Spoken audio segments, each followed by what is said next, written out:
Ano po ang balak niyong gawin matapos ang lockdown? Matapos ang quarantine?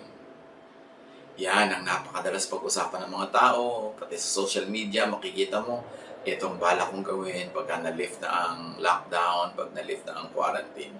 Ano nga ba ang mga dapat nating pag-isipan ngayon? Lalo't lumalapit-lapit ang posibilidad na pwede na yan na ma-lift o partially man lang ma-lift. At ano ang dapat na mangyari dahil nangyari ang mga bagay na ito after lockdown. Sa mga natutunan po natin mga karanasan at itinuro sa atin ng Panginoon at itinuro sa atin ng mga pangyayari after the lockdown, malinaw na meron tayong mga dapat gawin. And one of that is to make extra income. Dapat meron tayong extrang kinikita, hindi lang yung sapat sa pangangailangan natin pang araw-araw at lalong hindi dapat kulang, dapat sobra. Proverbs 10:4, lazy hands make for poverty, but diligent hands bring wealth. So wealth is beyond what you just need. Merong sobra. Sipagan pa natin, dagdagan pa natin ang pagsisikap, at idalangin pa natin ating mga ginagawa. Dumiskarte tayong mabuti kasi nakita natin, mahirap yung dumarating yung mga lockdown period, nawawalan tayo ng active na livelihood, marami sa atin at least. Anong gagastusin mo? Mahirap namang umaasa ka lang sa bigay ng barangay, sa bigay ng kapitbahay, sa bigay ng mga churches. Maganda, meron ka talagang sarili. Kaya yan, dapat alam na natin nung araw pa, pero ngayon mas luminaw. And stock up on essentials. Proverbs 13:22, a good person leaves an inheritance for their children's children, but a sinner's wealth is stored up for the righteous. Hindi lang ang ibig sabihin nitong verse na ito, kung talagang mabuti kang tao, dapat marami kang ipapamana sa iyong mga kaapu-apuhan. Kasi marami namang mabubuting tao walang ipapamana kasi talagang walang naging sobrang sa kanilang buhay. Ang ibig sabihin lang, kung mabuti ang iyong pamumuhay, chances are, and the possibilities are great, that you will have more than what you need in life, na meron ka pang maipapamana. Ibig sabihin, meron pang surplus. Somebody sent me a message just a few days ago. May picture pa na kasama ng mga post ko sa Facebook. Sabi, Pastor, 4 years ago pa po pala, sinasabihan nyo na kami na mag-stock up on essentials, on mga kailangan sa bahay. 4 years ago pa, pinapaulit-ulit nyo na pala yan. At ngayon, may mga nagme-message sa atin na, salamat po sa pagtuturo nyo ng ganyan kasi meron kami kahit paanong na-stock sa bahay namin kahit wala pa kaming ideya na magkakaroon ng lockdown. Kaya hindi kami masyadong nabagabag nung biglang nagkaroon ng lockdown. Mabuti yung meron tayong sinusubi-subi, itinatago-tago, kahit sa mga bagay na hindi natin naakala o ini-imagine na mangyayari because you don't know what a day may bring forth. Ano pa? Ang dapat resolution natin, no? Lockdown resolution. Save. Simplify. Consume less. Need less. And want less. Ngayon na naka-lockdown, ngayon na nasa quarantine ng mga tao, nakita natin ilan talaga ba pares ang sapatos ang kailangan natin sa buhay, ilang bags ang kailangan natin, ilang gym suits, ilang mga ganito, ilang ganyan ang kailangan mo talaga sa buhay. At probably, we can oversimplify yung approach sa buhay na what you don't need during lockdown, you probably don't need. Nakita natin, dapat may mga stock ka ng gamot mo, maintenance mo. Dapat meron kang stock ng mga pang first aid. Meron kang stock ng mga sabon, ng mga alcohol. May stock ka ng mga pagkain. Dahil hindi mo alam kung anong pwedeng mangyari. Pwedeng hindi virus, pwedeng volcanic eruption. And huwag naman mangyari, pwede rin earthquake, na may mga gumuho-guho dyan, magsara ang mga tindahan, wala kang magagamit sa bahay. Proverbs 13:7, one person pretends to be rich, yet has nothing. Another pretends to be poor, yet has great wealth. So mas mabuti na yung parang low-key ka lang, yung mukhang wala, pero meron naman palang ilalabas pagkakailangan. Hindi yung ang dami-daming itsura mo sa labas, yung pala wala ka namang itinatago man lang pagka nagkaroon ng lockdown, wala ka man lamang na maaasahan na isubi-subi dyan.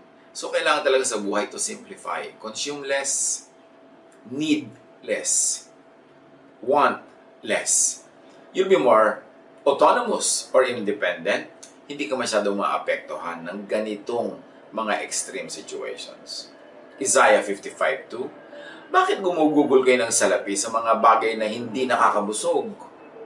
Bakit ninyo inuubos ang perang kinita sa mga bagay na sa inyo ay hindi nagbibigay kasiyahan? Makinig kayong mabuti sa akin at sundin ang utos ko at matitikman ninyo ang pinakamasasarap na pagkain. Magandang tanong ito, bakit ka gumagasto sa mga bagay na hindi nakakabusog? Naalala ko tuloy ang lola ko, si Ima. Minsan, we were in a public place, tapos inalok siya ng isang bata nagtitinda ng chiclet. Lola, chiclet. Tandang-tanda ko, ang tingin sa kanya ng lola ko na halos pairap. At sabi doon sa bata, nakakabusog ba yan? Talsik yung bata tuloy dahil nagtitinda siya ng hindi nakakabusog. Of course, napakaganda nung pwede nating ma-extract na lesson mula sa bagay na yon. Huwag tayong mag-aksaya ng resources sa mga bagay na hindi naman talaga magbibigay ng tunay na satisfaction, tunay na fulfillment, tunay na nourishment. Para na i-conserve natin ang ating mga resources at maitapat sila, maitalaga sa mga tunay na kailangan natin sa buhay. Another post-lockdown and after-lockdown resolution dapat, value human relations more. Spend more quantity and quality time with people who matter. Connect. Relate. Napakahalaga yung human relations. Kita-kita natin ngayon yan sa lockdown na ang entertainment mo, yung kasama mo sa bahay, yung pamilya mo, ang sa sustenance mo, ang support mo, ang nurse mo, ang security mo, ang companion mo, ang cook mo, lahat, tayo-tayo, yung mga pamilya. So, pahalagahan natin yung mga taong yan, yung ating mga kamag-anak, mga kaibigan, yung makaramdam ka na kahit na lockdown may nakakarating sa yung delivery ng pagkain, padala ng kung sinong thoughtful, nakakapagpagaling yun ang mga sakit, yung nakakapagpasaya, nakakalibang at nakakatuwa. Malaking ministry yun para sa pag-survive natin sa ganitong mga panahon. Kaya ang mahalaga, sabi ng 1 Peter 3:9, do not repay evil with evil or insult with insult. On the contrary, repay evil with blessing. Nang sa ganoon nga naman, maganda yung itinatanim mo, therefore maganda ang pwede mong asahang aanihin in human relations. Colossians 3:12-14, dapat kayong maging mahabagin, mabait, mapagpakumbaba, mahinahon, at mapagtiis. Magpasensya kayo sa isa't isa. Kung may hinanakit kayo kanino man, magpatawad kayo gaya ng pagpapatawad sa inyo ng Panginoon. At higit sa lahat, taglayin ninyo ang pagmamahalan na siyang nagbubuklod sa lahat sa ganap na pagkakaisa. Mga payo na alam na natin, pero ina-apply ba natin? Ginagawa ba natin? Pag may ganito mga lockdown, pag may volcanic eruption, pag may tsunami, pagka may mga earthquake, pagka may mga lindol at mga baha, mga bagyo, pagka may mga sunog, pag may sakit, may kalamidad, di ba kapwa-tao lang natin, pamilya natin ang pwede mong sandalan, mga kaibigan. So dapat, lagi natin kinocultivate yung human relations. Lagi natin pinapaganda ang ating pakikipagtalastasan sa kapwa para hindi man dumating ang mga crisis, masaya yung buhay. Tapos pag may dumating ang mga crisis, mas secure tayo, mas marami tayong pwedeng asahan, that we can depend on people and people can depend on us, and that's how we all survive. That's how we all flourish sa pakikipagmabutihan sa kapwa.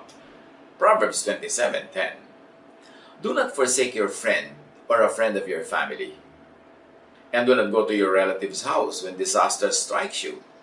Better a neighbor nearby than a relative far away.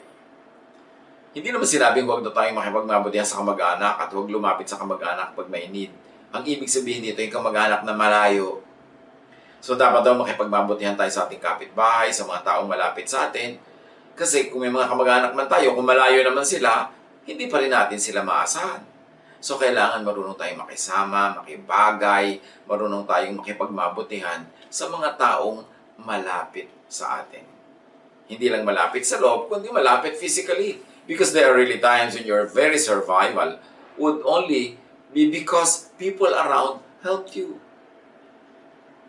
Wise people will always value human relations.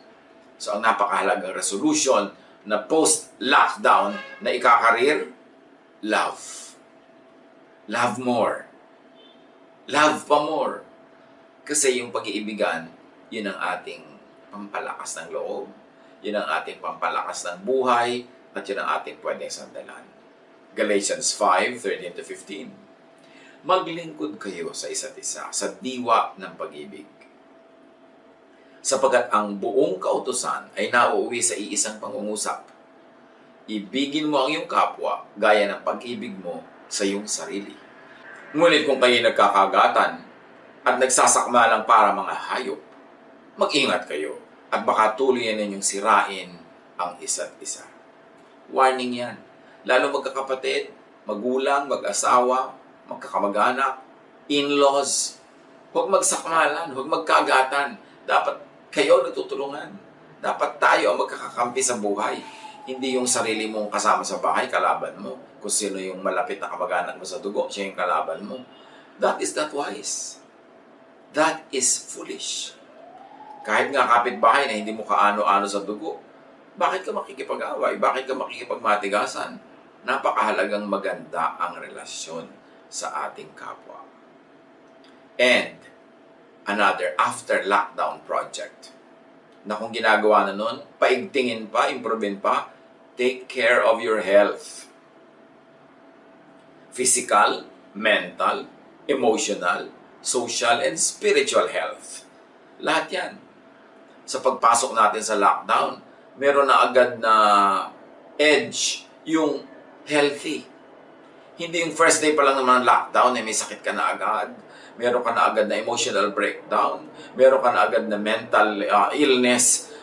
Iisang linggo pa lang. O kaya sasandali pa lang. Nung nag-uumpisa pa lang nun, parang bibigay ka na, natatalo ka na.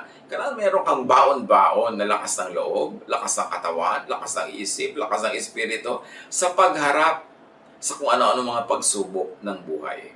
Maging si Jesus, Luke 2:52, and Jesus grew in wisdom and stature and in favor with God and man. So Jesus developed physically, mentally, socially, spiritually. At magandang yun ang tularan natin. Sa pang-araw-araw na normal na buhay, malaking pakinabang na tayo malusog. Malakas ang loob, buo ang loob. Lalong-lalo naman sa mga panahon na may mga crisis. Kaya anytime, any season, any day, lagi nating palakasin ang ating sarili, ang katawan, ang isip, ang puso. Proverbs 15:30, good news gives health to the bones. Kita na yan. Alam na. Good news makes us healthy.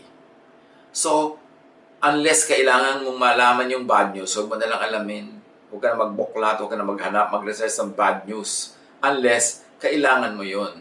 Na by knowing it, you can improve your life, you can prevent anything worse happening. Dapat huwag na lang tayo maghanap ng bad news. Nakakasira ng loob, nakakalungkot, nakakasakit ka lang. At huwag na tayong magbigay ng bad news, mag-pass at mag-forward. Again, unless may practical value. Kung magagamit niya yun para sa pag-iwas sa sakuna, para ma-improve ang buhay, ay di alamin mo yung bad news. But otherwise, what's the point? Especially if you have no power at the moment to change it, to influence it, huwag mo na lang pansinin para hindi pumasok sa puso mo yung nakakalason, yung nakakatakot, yung nakakasira ng loob. Matthew 6:22, the eye is the lamp of the body. If your eyes are healthy, your whole body will be full of light. Physically, totoo ito. Emotionally and spiritually, totoo rin. Kung anong pananaw mo sa buhay, kung paano ka tumitingin sa mga bagay-bagay, yun ang huhubog sa lifestyle mo, sa activities mo, sa iyong iniisip at sa ginagawa araw-araw. So, it's importante yung to think positive, to be hopeful, to be optimistic. Kasi pag ganun ang ating pananaw, magiging positibo ang effect nun sa ating buhay. Hindi tayo yung laging nasisiraan ng loob, laging natatakot, o kaya laging nagagalit. Proverbs 14:30, a heart of peace gives life to the body, but envy rots the bones. In this particular case, it's envy, but generally speaking, negative emotions, whatever they are, they rot the bones. Para kang may sakit sa buto. Masakit daw yun yung sakit sa buto. Kaya itong ginamit sa Bible na halimbawa, na pagka ikaw ay may inggitin, para kang may cancer, masakit. At kailangan tahimik ang iyong puso. Peaceful lang yung pag-iisip. Peaceful disposition. At yun ang nagbibigay sa ng buhay, ng lakas, ng pag-asa. At yun ang nagbibigay ng sigla sa buhay. Positive emotions. Avoid wallowing in misery. Avoid wallowing in what is horrific, what is scary, kasi masama yun sa iyong kalusugan. Ecclesiastes 11:10, so then, banish anxiety from your heart and cast off the troubles of your body. Alisin yung pag-iisip, alisin yung pag-aalala, kasi wala ka rin namang magagawa kung mag-isip ka na mag-isip, nasisira pa ang iyong kalusugan. At napakahalaga na after lockdown policy, take care of Earth, the whole planet, in your particular assigned space at a time. Siyempre, hindi mo pwedeng linisin yung ibabaw ng Mount Hibok-Hibok kung hindi ka nandun. So kung saan ka nandun, yan ang lugar mo, yan ang assignment mo, take care of it. Conserve, preserve, sustain, protect nature.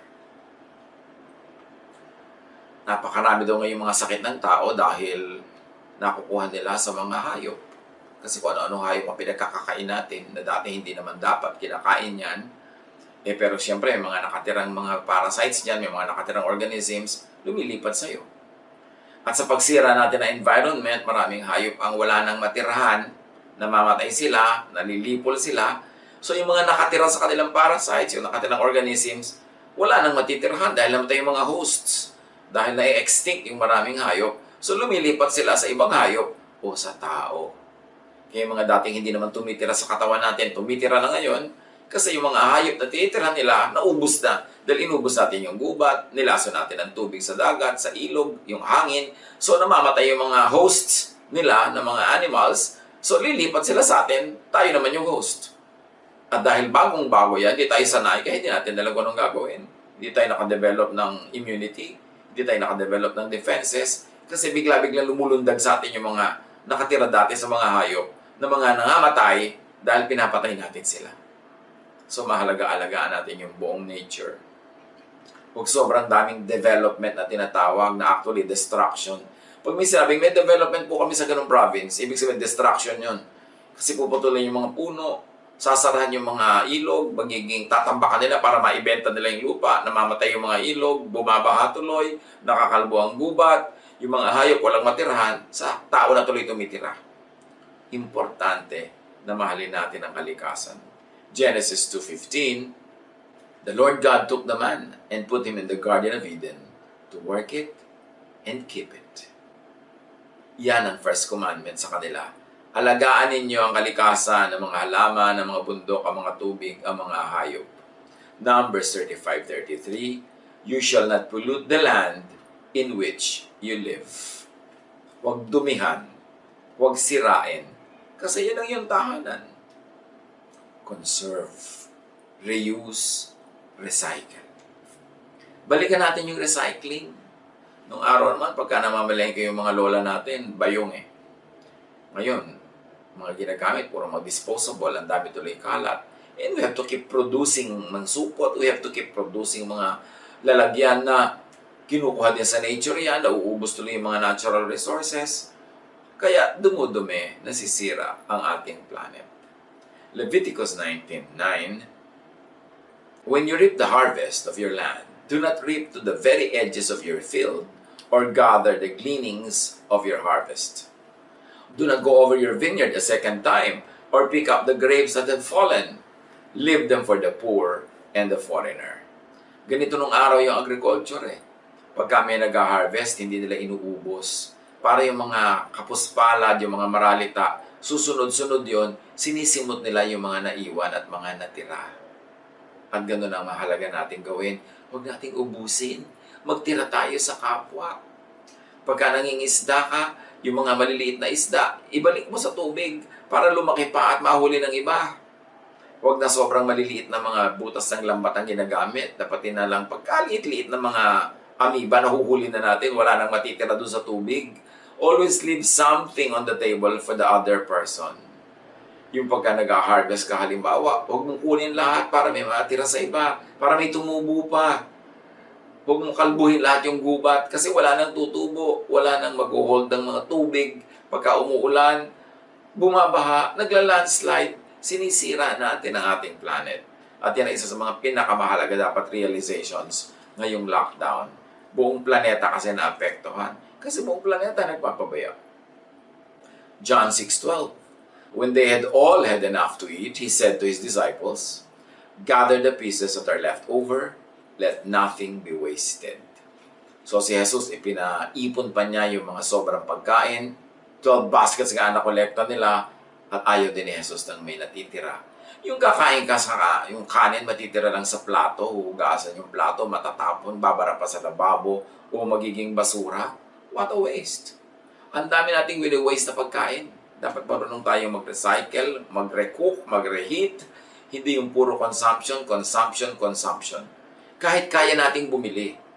Pagbili ka ng bili ng baka, dumadami tuloy ang baka na kailangang kumain ng damo, dumadami ang kinakalbong mga gubat para maging mga rancho at damuhan, so nauubos ang gubat ng planeta tuwing kakain kang steak. Dapat nakikita natin yung relation noon. Kung pwede kang kumain ng 1 o 2 hipon lamang, sabayan mo ng maraming gulay, kaysa 10 hipon yung kinain mo, wala na tuloy natirang hipon sa dagat, nagpunta na lang sa plato mo. Hindi ko mo kaya nating bayaran, ay bibili na natin ang bibilin, kakainin natin ang kakainin, o kaya ay sasayangin. Kasi nauubos ang resources ng planet. Pati mga pagkain ng mga sushi na yan, yung mga kung ano-ano mga isda, nauubos ang mga isda sa dagat. So, kailangan marunong tayong mag-supplement ng mas maraming gulay, mas maraming prutas, kasi mas renewable yung gulay at yung prutas kaysa sa mga hayop na hinuhuli para katayin at patayin. Leviticus 25:3-5.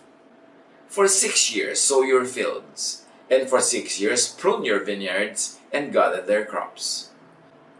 But in the 7th year, the land is to have a year of Sabbath rest, a Sabbath to the Lord. Do not sow your fields or prune your vineyards. Do not reap what grows of itself or harvest the grapes of your untended vines. The land is to have a year of rest.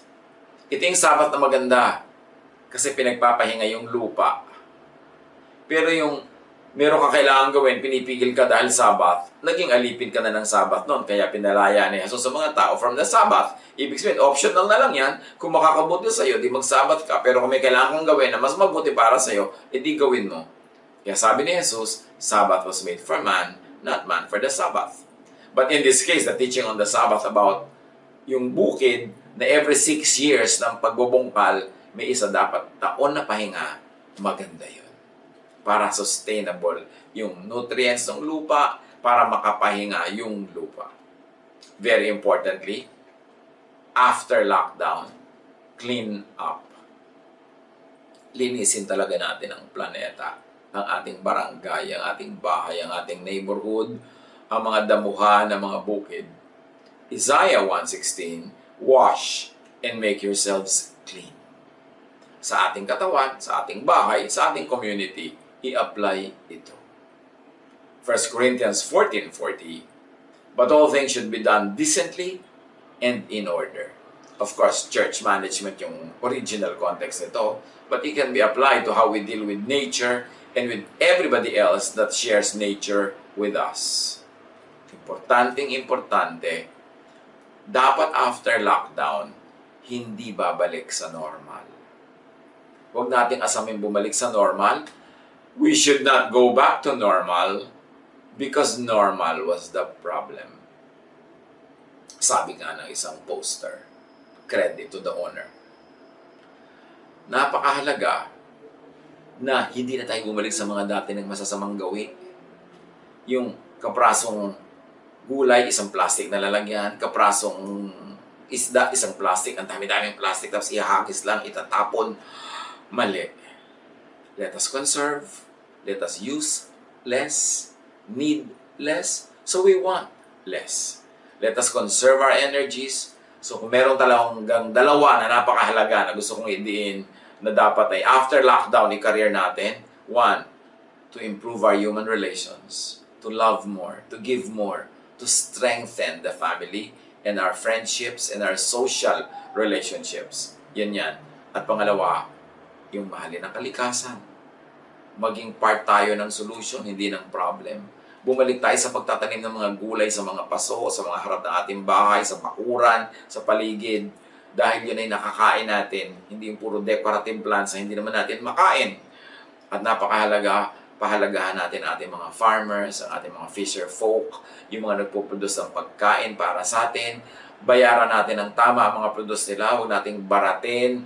Huwag nating tambakan ng kotak-kotakot na imports na tuloy wala silang kinikita yung mga local farmers natin. Tangkilikin natin sila. Kasi pag ganito may mga lockdown, kita nyo, nagkanya-kanyang sara ang bawat bansa.